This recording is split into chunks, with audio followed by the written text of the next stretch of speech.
है कि हमें किस तरह समाधि को प्राप्त करने के लिए अभी से ही पुरुषार्थ को प्रारंभ कर देना चाहिए।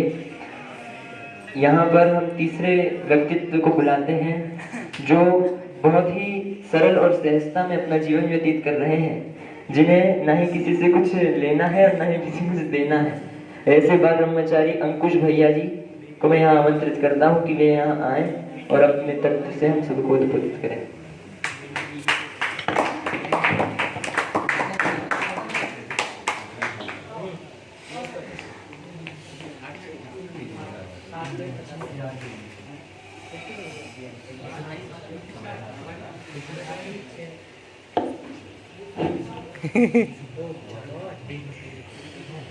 नमो अरिहंताणं नमो सिद्धाणं नमो आयरियाणं नमो वज्रायाणं नमो लोए सब्बसाहुणं।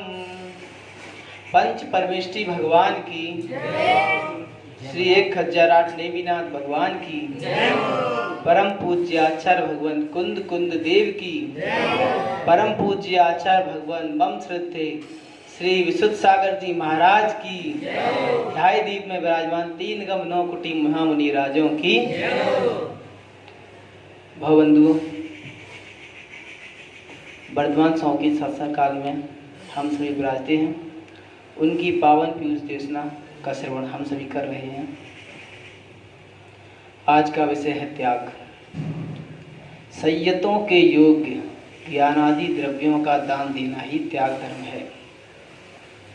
आचार्य भगवान कुंद कुंद देव अपनी महान रचना वासनानुपेक्षा में गाथा नंबर 78 में लिख रहे हैं, ऋभ्ये गत्यं भावै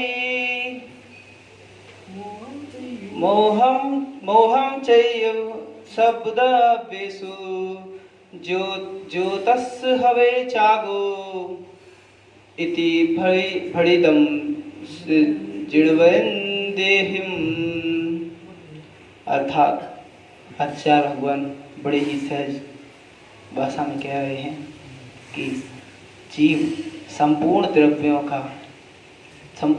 को जब त्याग करके मन वचन और काय से निर्वेद भावना को भाता है, उसको ही त्याग धर्म होता है। ऐसा जिनेन्द्र देव कहते हैं, और जिनेन्द्र देव कभी अन्यथावादी नहीं होते।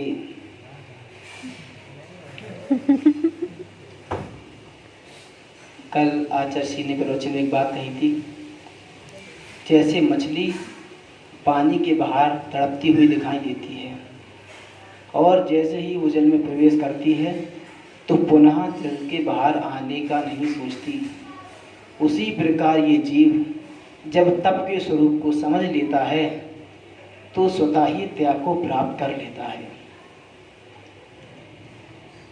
कुछ ज्ञानी ऐसे होते हैं जो कहते हैं मैंने अमुक मंदिर में इतना दान दिया, अमुक जगह पर इतना दान दिया, वो अभी त्याग की परिभाषा को समझे ही नहीं।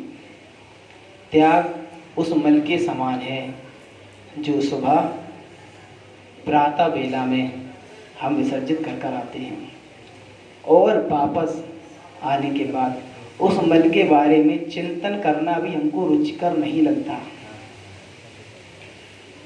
हमें उससे घृणा आती है। ठीक उसी प्रकार त्याग कर कर त्याग को भूल जाना ही त्यागी का धर्म है। जो त्यागने के बाद उसको याद करे वो ठीक ऐसा ही है जो अपनी मल का चिंतन कर रहा है। अवरेल भैया जी, आप संघ में प्रवेश किया, आपने ग्रह त्याग किया, आपने घर का त्याग, आपने अवृत्ति जीवन को त्याग किया, संयता संयम में अपना नाम अंकित करवाया, ये सब तो ठीक है, पर आप अब ये याद करें कि घर में लोग कैसे हैं, घर की चिंता करें, ये अच्छी बात नहीं।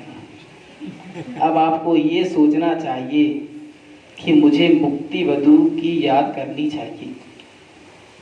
और ये चिंतन करना चाहिए, मैं अपने भगवान आत्मा को शुद्ध आत्मा कैसे बनाऊं, सिद्धत की प्राप्ति कैसे करूं। त्याग देखा जाए तो 2.5 अक्षर का शब्द है। ता यानी तप, या यानी योगी, और गा यानी गमन।